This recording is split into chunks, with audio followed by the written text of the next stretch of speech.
हम लोग जो कह रहे हैं और जो सामने वाला कह रहा है उसको आप जांच लीजिए।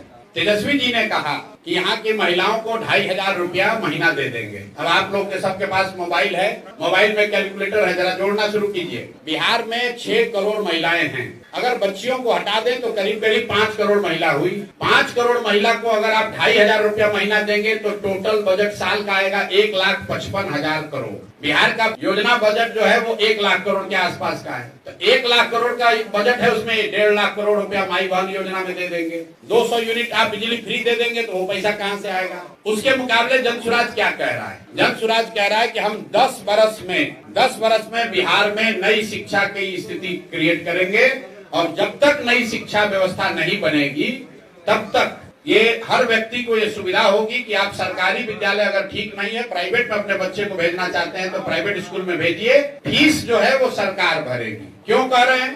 आप लोगों को लगता है कि सरकारी विद्यालय फ्री है। सरकारी विद्यालय फ्री नहीं है। सरकारी विद्यालय में बच्चों को पढ़ाने का खर्चा है 60,000 करोड़। तो हम लोग जो कह रहे हैं कि उन विद्यालयों में 60,000 करोड़ खर्चा करके अगर पढ़ाई नहीं हो रही है तो लोगों को ये अवसर दे दिया जाए कि आप तय करें कि आपका बच्चा सरकारी में पढ़ेगा कि प्राइवेट में, और अगर प्राइवेट में पढ़ेगा तो उसका फीस सरकार भरेगी। राइट टू एजुकेशन कानून में लिखा हुआ है कि अगर सरकारी स्कूल उपलब्ध नहीं है या वहां पढ़ाई नहीं हो रही है तो सरकार की ये जिम्मेवारी है कि प्राइवेट स्कूल में भी बच्चों को भेजा जाए।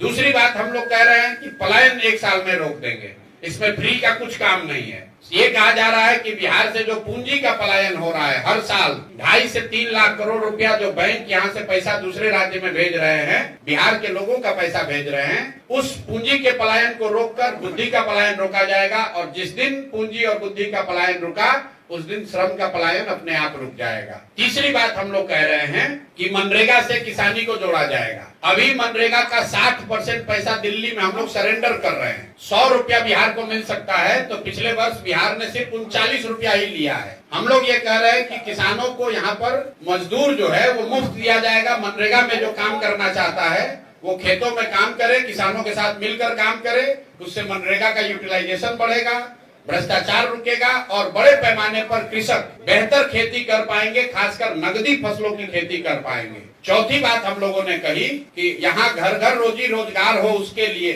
4% के ब्याज पर सरकारी गारंटी पर लोन मिलेगा। इसका टोटल खर्चा सरकार के बजट पर 5,000 से 6,000 करोड़ रुपए आएगा। बैंक से लोन लीजिएगा 10% पर, तो अगर 1 लाख करोड़ रुपया का लोगों को लोन दिलवाना है तो 4% का मतलब है 4,000 करोड़ पब्लिक देगी और 6,000 करोड़ रुपया सरकार देगी।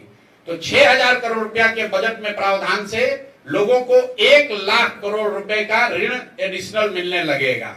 और अंतिम बात जो फ्री भी हम लोग कह रहे हैं, सिर्फ एक चीज वो कह रहे हैं कि 60 साल से ज्यादा उम्र के लोग जिनको अभी 400 रुपया मिल रहा है उनको हम लोग 2,000 रुपया देंगे, विधवा और दिव्यांग इंक्लूडेड, और इसका पूरा खर्चा करीब करीब 12,000 करोड़ रुपया साल का आएगा। तो जो हम लोग की जनसुराज की पूरी योजना है इसमें बजट को देखकर सिर्फ 15 से 18,000 करोड़ रुपए ही हम लोग कह रहे हैं कि इन योजनाओं पर लोगों को पैसा देने में खर्च होगा। 80,000 करोड़ जो पैसा है उसको हम लोग चाहते हैं कि यहाँ की व्यवस्था, इंफ्रास्ट्रक्चर और बेहतर बिहार को बेहतर बनाने में खर्च हो।